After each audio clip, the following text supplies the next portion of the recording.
Oh boy, this is always going to be a fun one to talk about. In the immortal words of Ryan George, you can't have any opinions about this show without being classified as being on one extreme of a very complicated issue. But here we go. This show really seems like it wanted to be a show about gender equality, but it never actually put in the work to make that happen. All we got are a few snide comments from Jen about dating and men, and nothing else, while they could do so much more. But at the same time, whenever we actually do get something along that vein, it's done in the worst possible way, treating the audience as children that have no understanding of the world around them, making Jen seem rude and insulting, and putting down beloved characters. You're able to express Jen's experience as a woman controlling her anger without insulting and putting down Bruce in the process.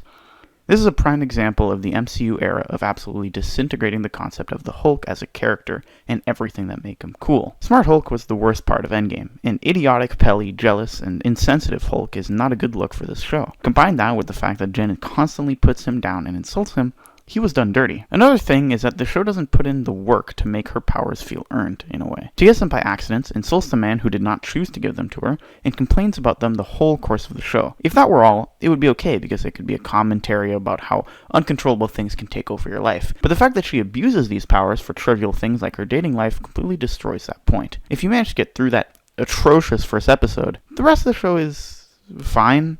It's really nothing special. Some jokes land and others don't, and the commentary is pretty dialed down and weak. A key element of Jen's character that I think they actually did quite well is her fourth wall breaking, which is a very controversial take. Her addresses to the audience were clever and in character. Beyond that, it also played into the theme of the show being the formulaic nature of superhero projects in this day and age, and how they're all the same, especially the finale, where she took down Kevin.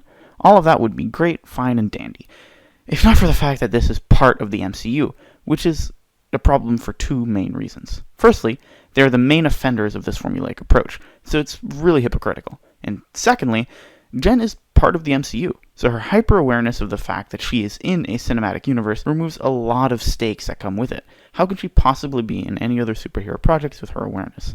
Also, since when are there so many superpowered beings that we've never heard of in the MCU? They show up here and never again? The CGI is terrible. I held up for this long, but the CGI is god-awful. You didn't need me to tell you that.